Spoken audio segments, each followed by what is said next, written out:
Oke, bismillahirrahmanirrahim. Assalamualaikum warahmatullahi wabarakatuh.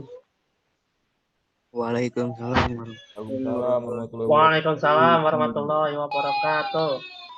Waalaikumsalam warahmatullahi wabarakatuh.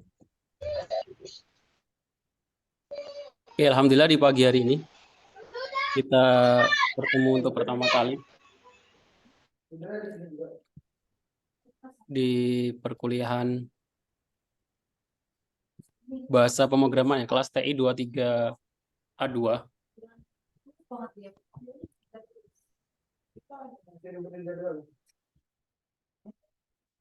Di pertemuan pertama ini, apa saja yang akan kita bahas? Pertama, pengenalan ya, termasuk nanti pembahasan tentang kontrak perkuliahan. Terus yang kedua, penjelasan aturan perkuliahan selama 1 semester di mata kuliah ini. Kemudian baru kita masuk ke materi kita hari ini, konsep bahasa pemrograman. Yang terakhir adalah sesi tanya-jawab. Oke, untuk yang pertama, pengenalan. Saya kira semuanya sudah tahu ya. Untuk yang belum tahu, silakan. Untuk kontak, bagaimana kontak? Silakan masuk di grup yang saya buat di grup WhatsApp. Di bagian sesi diskusi ya. Di situ saya sudah kasih link. Saya sudah buat grup untuk mata kuliah ini. Linknya di sini. Yang belum masuk silakan masuk grup WhatsApp. Jadi informasi ataupun apapun itu akan saya kasih di sana ya. Kontaknya bagaimana? Kalau ada yang ditanyakan silakan tanyakan di grup. Oke, gitu ya. Untuk pengenalan saya kira kalau sudah ikut PPLK semuanya sudah tahu ya. Ruangan saya di Prodi TI. Kalau nggak tahu ya tinggal di googling aja ya. Sekarang semuanya bisa kalian cari tahu lewat Google. Oke.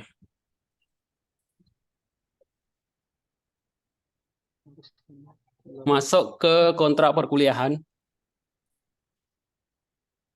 Di perkuliahan ini selama 1 semester itu ada berapa kali pertemuan? Mungkin ketika pengenalan orientasi kampus harusnya dijelaskan ya, bahwa 1 semester itu ada 14 kali pertemuan, dibagi menjadi 2. 7 pertemuan sebelum UTS sama 7 pertemuan setelah UTS atau sebelum UAS. UTS itu ujian tengah semester, UAS ujian akhir semester ya. Jadi pertemuan selama 16 pertemuan kalau ditambah UTS sama UAS. Dalam perkuliahan, nilai akhir syarat kelulusan itu kan nilai akhirnya dalam bentuk abjad ya. Nilainya itu ada nilai A, B, dan C. Dianggap lulus atau bisa melanjutkan di mata kuliah lain, mengambil mata kuliah lain kalau dapat nilai A, B, atau C ya. Sebenarnya ada B+, B- gitu ya. Sebenarnya banyak ya, tapi yang paling umum adalah A, B, dan C. Kalau dapat nilai D dan E bagaimana? Kalau dapat nilai E, otomatis harus mengulang. Kalau dapat nilai D, nah untuk syarat kelulusan itu boleh mendapatkan nilai D maksimal 2 ya. Jadi kalau bisa jangan sampai dapat nilai D. Kalau bisa, kadang mahasiswa punya parameter masing-masing ya. Ada yang minimal B gitu ya, ada yang dapat C tetap diulang dan lain sebagainya. Tapi harapan saya semua sih kalau kehadirannya memenuhi, kalian kehadirannya tetap hadir, tugas mengerjakan, UTS, UAS nggak nyontek, saya yakin jamin minimal dapat nilai B ya.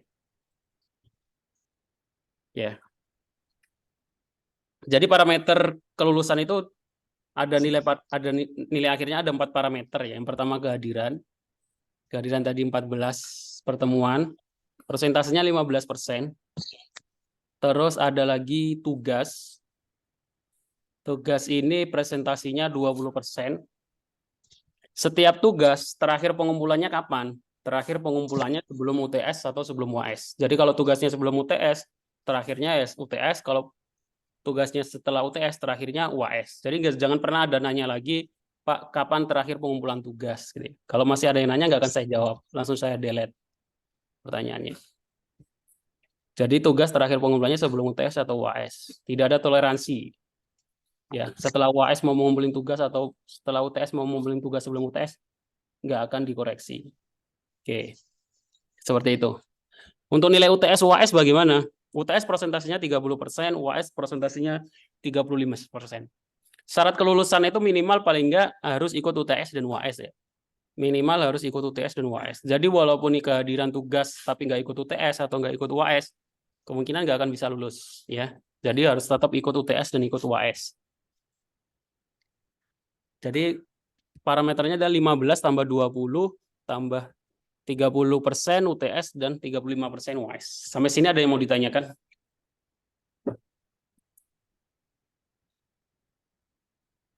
Tadi ada yang angkat tangan siapa ya?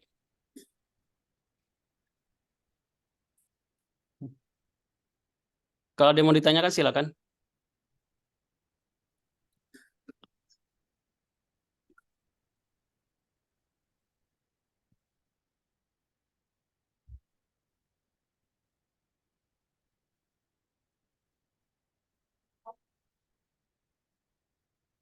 Nggak ada? Nggak ada. Cukup, Pak. Nah, untuk kehadiran bagaimana? Saya nggak mau ngabisin waktu hanya untuk manggil nama satu-satu ya.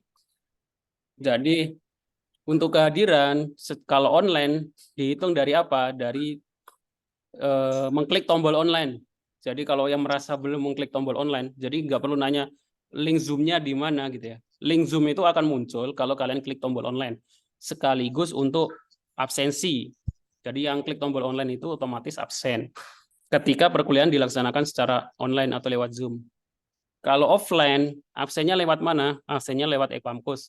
Kalian klik tombol absen yang ada di e-kampus. Jadi seperti itu. Jadi nggak perlu lagi nanya Pak absennya bagaimana. Ya, jelas ya. Jelas. Di e-kampus ini ada agenda. Nanti agenda pertemuan 1, 2, 3, dan 4 seterusnya itu akan ada di e-kampus. Termasuk juga informasi perkuliahan hari itu, termasuk ada materi yang saya upload. Materi yang saya upload akan saya upload di e-kampus. Di sebelah sini, kelihatan ya, ada tulisan materi, menu materi. Iya, Pak. Jadi nggak perlu lagi nanya, Pak materi, saya belum dapat materinya, atau saya mau minta materinya gitu ya.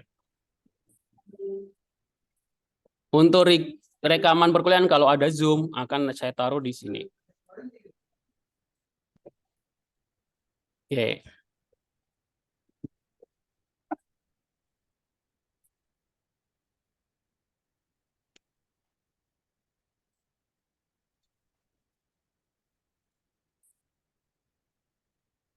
Selanjutnya, nah untuk UTS UAS bagaimana? UTS UAS kemungkinan individu ya, nggak termasuk tugas ya. Saya jarang ngasih tugas secara kelompok. Jadi tugasnya kemungkinan individu termasuk UTS dan UAS. Nanti ada project. Jadi kalau ada tugas atau UTS UAS dalam bentuk pembuatan program, jangan lupa mencetak nama dan NIM di program tersebut, NIM nanti masing-masing. Aturan perkuliahan. Ini siapa sih?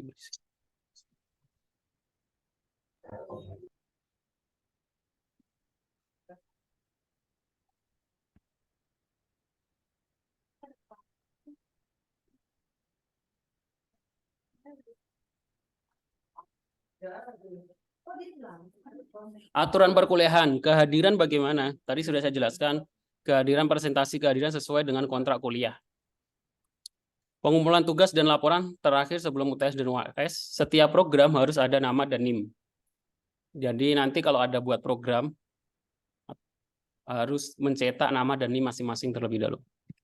UTS dan UAS individu atau masing-masing, bukan kelompok. Rekaman perkuliahan kalau ada Zoom atau online akan saya upload rekaman perkuliahannya di e-kampus. Revisi tugas. Jadi kalau ada tugas itu boleh direvisi ya. Jadi jangan harap mengerjakan tugasnya asal-asalan.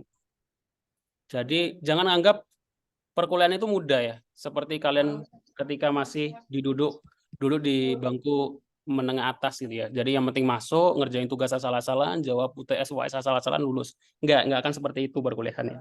Berbeda.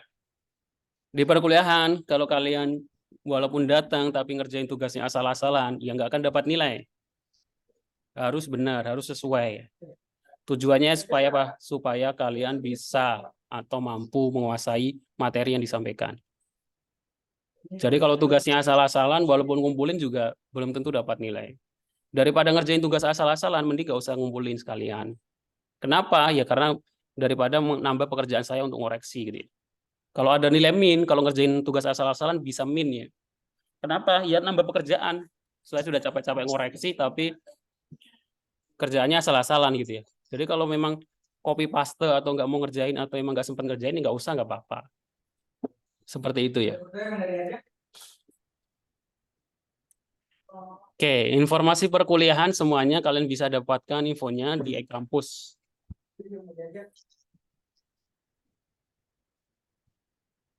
Sampai sini ada yang mau ditanyakan untuk perkuliahan kita hari ini?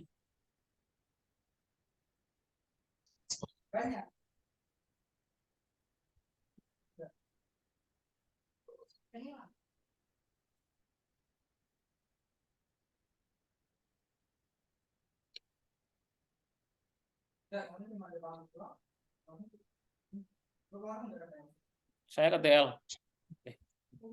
Nimbang.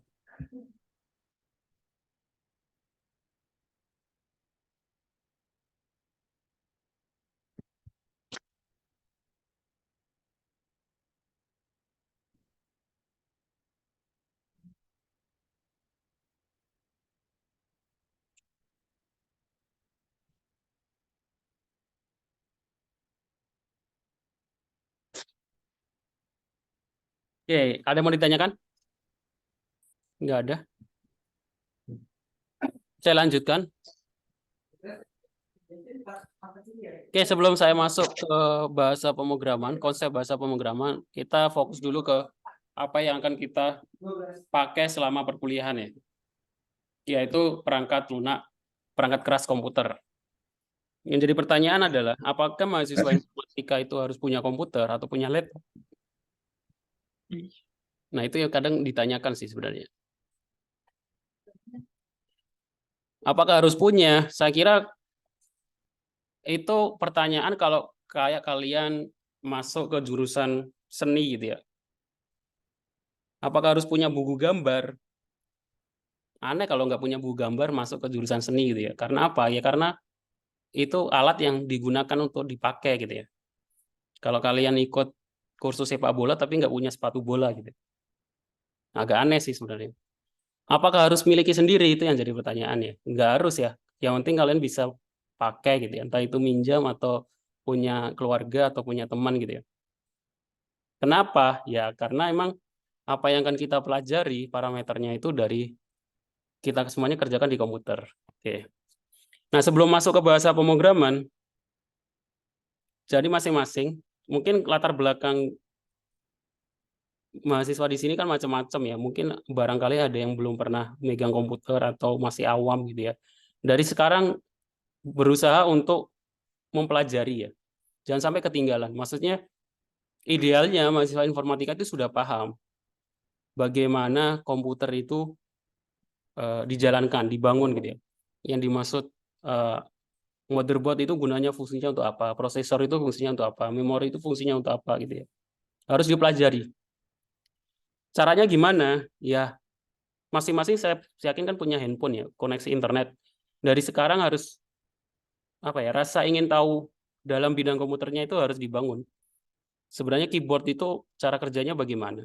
Layar itu cara kerjanya bagaimana? Monitor itu cara kerjanya bagaimana? Memori dan lain sebagainya. Dipelajari, dicari tahu.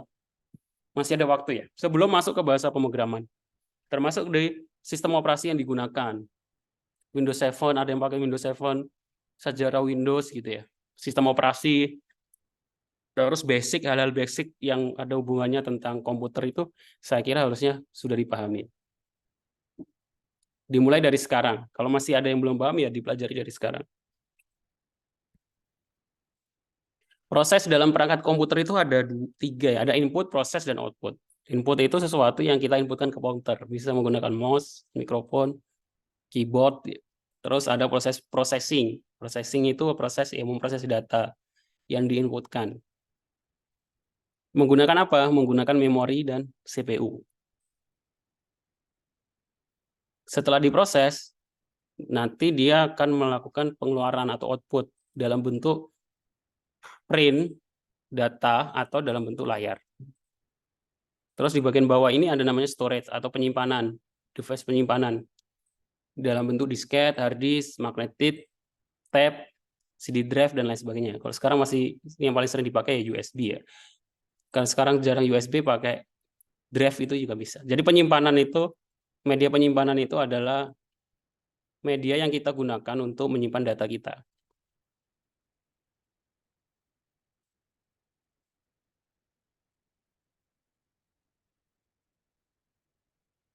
Aplikasi itu berjalan di atas apa? Jadi ini harus dipelajari ya. Kadang basic sekali, kadang masih banyak yang belum paham. Jadi komputer itu sebenarnya adalah perangkat keras. Di atas komputer itu nggak langsung sistem operasi ya. Bukan berarti langsung sistem operasi itu. Sistem operasi itu contohnya apa? Contohnya Windows gitu ya. Terus Linux, iOS, dan lain sebagainya. Sistem operasi itu sistem yang kita pakai, yang berinteraksi dengan manusia. Di bawahnya sebenarnya masih ada firmware ya. Firmware itu kalau di komputer biasanya BIOS itu. Jadi hardware ke firmware, baru ke sistem operasi, baru ke aplikasi yang dibangun di atas sistem operasi. Apakah semuanya konsepnya seperti ini? Enggak ya. Kadang langsung dari hardware, firmware ke aplikasi gitu. Jadi aplikasi itu enggak hanya sebuah program yang dijalankan di atas sistem operasi. Kadang aplikasi itu bisa langsung berjalan di atas hardware. Contohnya apa? Yang paling gampang ya kayak jam gitu ya. Jam itu kan ada tampilannya yang digital gitu kan. Itu ada aplikasinya jam. Tapi apakah ada sistem operasinya? Nggak ada. Walaupun ada yang jam Android ya. Berarti tetap ada sistem operasinya. Kalau jamnya nggak ada sistem operasinya, berarti aplikasi itu langsung berjalan di atas hardware.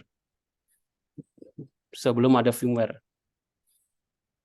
Tapi kalau belajar informatika, kalau informatika biasanya program aplikasi yang berjalan di sistem operasi. Biasanya kalau anak ini mahasiswa jurusan elektronika biasanya belajarnya di aplikasi yang langsung ke hardware. Sehingga mereka biasanya bikin aplikasi yang langsung ke sistem, ke hardware, ke perangkat keras gitu ya.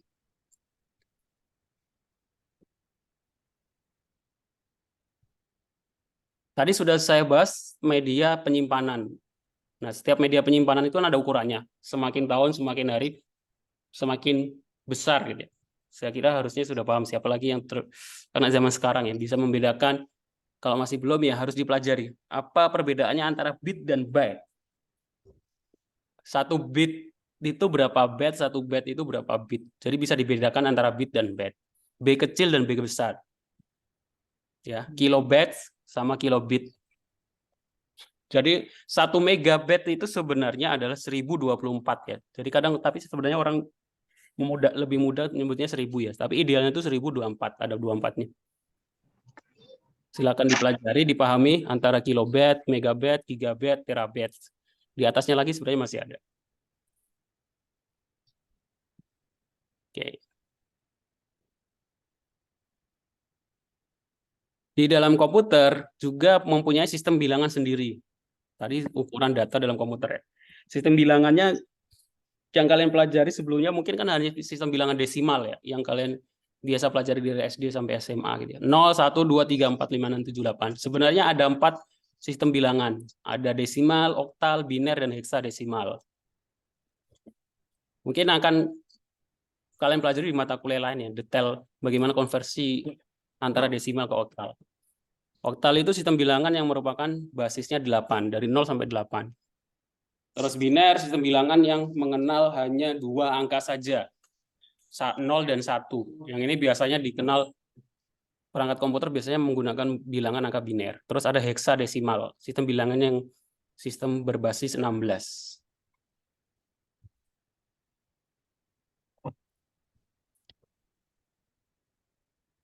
Nah, bahasa pemrograman itu apa? Secara definisi bahasa ya bahasa gitu ya, yang bagaimana dua entitas itu saling berkomunikasi. Kalau bahasa pemrograman berarti adalah bagaimana seorang manusia bisa berkomunikasi dengan komputer. Kenapa? Karena komputer nggak bisa memahami bahasa manusia. Yang harus mengalah siapa? Yang harus mengalah ya manusia harus memahami bahasa komputer menggunakan bahasa pemrograman. Sebuah program dapat diartikan kumpulan instruksi yang dibuat secara terstruktur. Jadi program itu adalah kumpulan instruksi yang dibuat dengan bahasa pemrograman atau bahasa komputer yang dijalankan. Tujuannya untuk apa? Tujuannya untuk menyelesaikan permasalahan. Contohnya yang paling mudah adalah kalkulator gitu ya. Kalkulator itu kan program. Tujuannya untuk apa? Untuk membantu manusia menghitung supaya lebih cepat. Semua program juga punya tujuan yang sama. Maksudnya untuk menyelesaikan masalah. Sebuah masalah memiliki makna keadaan tidak sesuai dengan kenyataan. Jadi program itu dibuat untuk membantu manusia menyelesaikan atau membuat pekerjaan menjadi lebih cepat. Kenapa membuat pekerjaan lebih cepat? Karena komputer bisa berpikir lebih cepat, tidak? Datanya lebih banyak, bisa menyimpan data lebih banyak. Macam-macam bahasa pemrograman, sama seperti manusia ya. Manusia juga mempunyai banyak bahasa ya. Di Indonesia sendiri ada ratusan bahasa yang kita kenal gitu ya, beda-beda. Komputer juga sama seperti itu. Bahasa pemrograman komputer itu ada banyak. Ada C, C++, PHP, Python, Java gitu ya, VB dan lain sebagainya. Pascal. Nah, di mata kuliah ini apa yang akan kita pelajari? Nanti saya jelaskan di materi selanjutnya.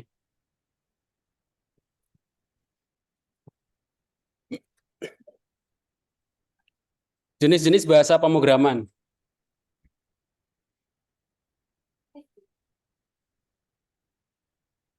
Bahasa pemrograman komputer itu dibagi menjadi 3 jenis. Ada high level language, ada middle level language, sama low level language.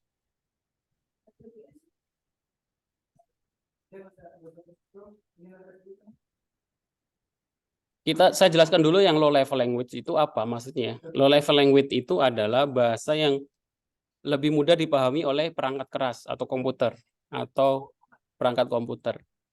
Tetapi lebih susah dipahami oleh manusia. Contoh bahasanya adalah bahasa assembly. Ini nggak akan kita pelajari, biasanya anak elektro yang pelajarinya. Nah, di atasnya ada middle level language seperti bahasa C dan C++, yaitu bahasa pemrograman yang lebih mudah dipahami oleh manusia dan lebih mudah dipahami oleh komputer. Tapi akan lebih sulit dipelajari. Terus ada high level language, yaitu bahasa pemrograman yang lebih mudah dipelajari oleh manusia, akan tetapi perangkat keras lebih sulit memprosesnya, akhirnya prosesnya atau kecepatannya lebih lambat. Karena di sini biasanya nanti ada pihak ketiga, namanya interpreter, yang menerjemahkan bahasa tersebut. Contohnya apa? Contohnya Python. Python itu masuk ke dalam high level language. Kalau yang masuk ke dalam middle level language itu bahasa C dan C++. Jadi hampir seluruh bahasa pemrograman itu basisnya dibangun di atas bahasa pemrograman C dan C++, termasuk sistem operasi Windows dan lain sebagainya. Oke. Apa sih bahasa pemrograman yang paling populer gitu ya? Yang paling banyak dipelajari? Tiap tahun berbeda. Mungkin bukan tiap tahun ya, mungkin dinamikanya itu naik turunnya itu mungkin 1 dekade gitu ya, 10 tahunan gitu. Di 10 tahun yang lalu, mungkin 20 tahun yang lalu bahasa pemrograman yang paling populer itu bukan. Kalau di 10 tahun yang lalu saya kemungkinan sih Java dulu. Dulu 10 tahun yang lalu bahasa yang paling populer itu Java. Di tahun 2020 atau 5 tahun terakhir Java digeser dengan Python. Jadi 2 tahun 3 tahun ini bahasa pemrograman yang paling populer atau bahasa pemrograman yang paling banyak dipelajari dan dikuasai itu Python. Nah, jadi pertanyaannya sekarang di mata kuliah bahasa pemrograman ini apa yang akan kita pelajari? Oke. Ada 2 bahasa pemrograman yang akan kita pelajari di mata kuliah ini. Sebelum UTS, saya akan ngasih materi tentang bahasa pemrograman C++. C++ itu kenapa? Karena hampir semua bahasa pemrograman basicnya dibangun dari bahasa pemrograman C. Jadi idealnya basic metode belajar awal untuk mahasiswa baru itu menggunakan bahasa pemrograman yang kelasnya itu middle level language, yaitu C atau C++. Baru kemudian masuk ke high level language, yaitu Python atau Java. Jadi nanti setelah ini di pertemuan selanjutnya, bahasa pemrograman yang akan kita pelajari adalah C++ sampai UTS. Setelah UTS baru masuk ke bahasa pemrograman Python. Oke. Sampai sini ada yang mau ditanyakan?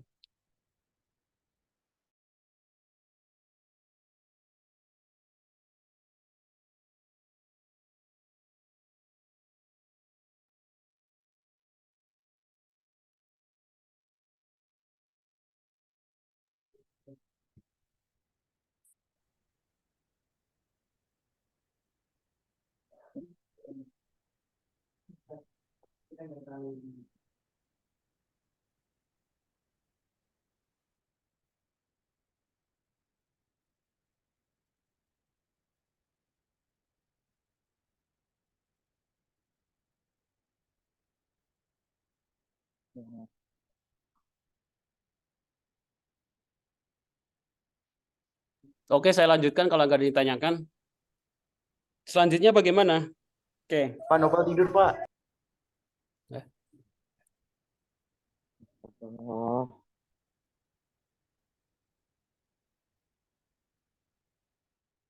Nah, dari sekarang saya harap kalian karena sudah mengambil keputusan untuk memilih prodi teknik informatika, saya harap sih apapun yang ada hubungannya tentang komputer atau pemrograman, kalian harus ikuti gitu ya. Maksudnya bagaimana? Karena kalian sudah ngambil keputusan untuk ngambil teknik informatika, ya kalian harus anggap bahwa pemrograman atau ada apa hubungannya tentang komputer itu adalah sesuatu yang harus kalian sukai. Agak aneh nanti setelah 3 tahun, setelah kuliah 6 semester, setelah kuliah 4 tahun, terus bilang kayak gini, saya nggak suka pemrograman gitu ya. Saya nggak bisa pemrograman, tapi ngomongnya di semester 8. Ya itu sesuatu yang belum dewasa saya kira. Dewasa itu kalau sudah berani bertanggung jawab atas apa keputusan yang sudah diambil gitu ya, termasuk milih program studi teknik informatika. Perbedaan teknik mahasiswa informatika sama mahasiswa lain itu di sininya kan kalau saya lihat ya. Kalau saya ngajar di mahasiswa teknik lingkungan itu mereka kebanyakan ya senang dengan yang ada hubungannya tentang lingkungan. Jadi kalau disuruh apapun tentang hubungannya tentang lingkungan, dia ngerjainnya sungguh-sungguh karena senang. Berbeda dengan mahasiswa informatika, kalau ada yang kan aneh ya, kalau ada orang mahasiswa ngambil jurusan seni tari gitu ya, tapi disuruh nari nggak mau, itu sangat aneh. Nggak akan terjadi di prodi lain gitu ya. Tapi sangat sering terjadi di prodi informatika itu mahasiswa ngambil informatika tapi disuruh buat program nggak mau, maksudnya nggak bisa, itu aneh. Itu yang keanehan yang biasanya ditemukan gitu. Jadi dari sekarang mumpung pasti semester 1, coba mikir-mikir dulu gitu ya. Kalian itu sebenarnya sukanya apa gitu ya. Daripada nanti terjadi di semester 8 nggak ngomongnya kayak gini biasanya sering terjadi. Pak, saya nggak terlalu suka bahasa pemrograman, saya lebih sukanya desain gitu ya. Maksudnya gambar ya. Ya kenapa maksudnya keputusannya dibuat dulu awal itu masuk ke jurusan informatika gitu. Kalau sudah ngambil keputusan itu ya udah dipaksa gitu ya. Kalau memang nggak suka dipaksa. Nggak semua orang menyukai semua pekerjaannya. Banyak orang dewasa itu sebenarnya nggak menyukai pekerjaannya, tetapi karena mereka tanggung jawab, merasa bahwa keputusan itu yang sudah diambil ya tetap dilaksanakan walaupun nggak suka. Itu perbedaannya. Bukan berarti langsung mengelak, enggak ya. Seperti itu biasanya belum dewasa. Kalau sudah ngambil keputusan tersebut ya udah dipaksa. Nggak bisa hitung-hitungan, nggak bisa membuat program, dipaksa. Karena sebagian dari kedewasaan. Atau berani bertanggung jawab. Seperti itu ya. Oke, karena ini masih pertemuan pertama, saya kira pengenalan aturan perkuliahan, tentang perkuliahannya saya kira sudah saya jelaskan ya, harusnya nggak ada pertanyaan lagi. Untuk pertemuan kedua nanti tentang apa?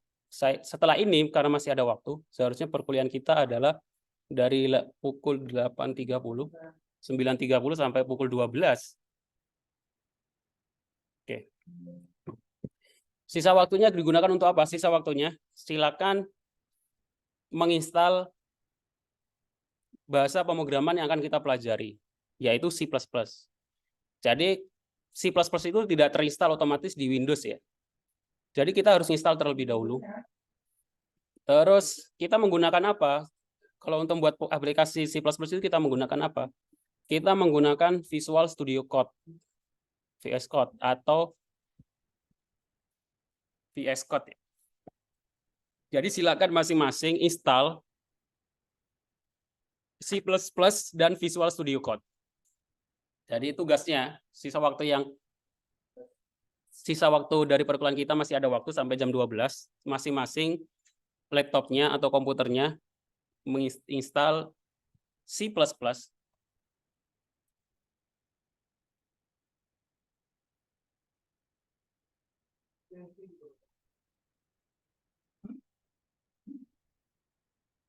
Install C++ dan Visual Studio Code di tempatnya masing-masing. Jadi nanti kita akan menggunakan Visual Studio Code sebagai IDE. IDE itu Integrated Development Environment atau tempat yang kita gunakan untuk menulis program. C++ itu bahasa pemrogramannya. Jadi masing-masing silakan disiapkan komputernya untuk bisa menjalankan C++. Dengan IDE-nya atau teks prosesornya adalah Visual Studio Code. Visual Studio Code itu aplikasi untuk membuat program. Nggak cuma C++ sebenarnya, bahasa pemrograman apapun bisa dijalankan di Visual Studio Code. Oke. Sampai sini ada yang mau ditanyakan?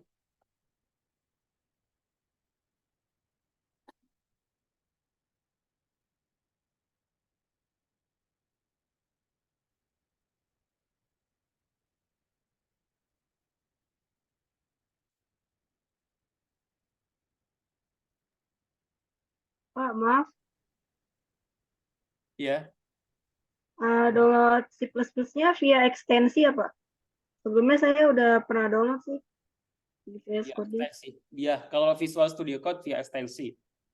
Ekstensi yang ada di VS Code. Yang dari Microsoft ya, Pak? C++-nya Microsoft.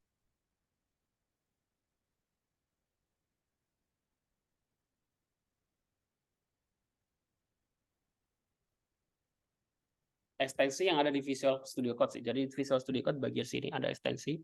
Nah, ini C atau C++. Ini diinstal. Nah, detailnya kalian bisa cari tutorialnya di YouTube ya. Bagian dari tugas yang mungkin silakan dikerjakan masing-masing. Nanti untuk kalau ada kendala silakan ditanyakan di grup ya. Kenapa nggak saya kasih tahu caranya langsung supaya kalian ada proses belajarnya di sana. Ya.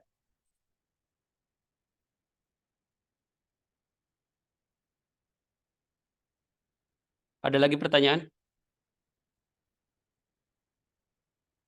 Walaupun C++ ini bahasa yang paling tua, maksudnya dari tahun 80-an, mungkin 70-an gitu ya.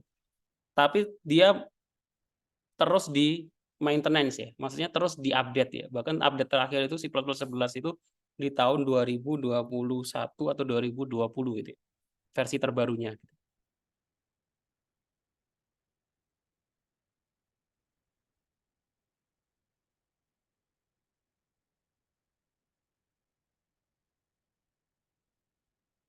Ada pertanyaan?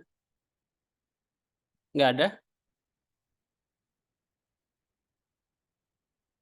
Kalau nggak ada, saya cukupkan perkuliahan saya. Yang nggak datang, silakan lihat rekaman perkuliahannya ya. Jangan ditanya, Pak, materi kemarin tentang apa. Silakan lihat rekaman perkuliahannya.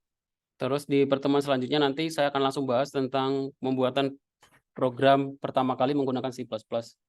Jadi untuk teknis instalasi, kalian mungkin bisa diskusikan dengan temannya. Proses diskusi itu juga penting ya. Jadi saling tanya jawab sama temannya di instalasi, sehingga nanti kalau ada kendala, kalau sampai mentok nanti baru ditanyakan di grup yang saya buat. Oke, saya kira cukup. Terima kasih untuk yang sudah datang. Saya akhiri. Assalamualaikum warahmatullahi wabarakatuh. Waalaikumsalam warahmatullahi wabarakatuh.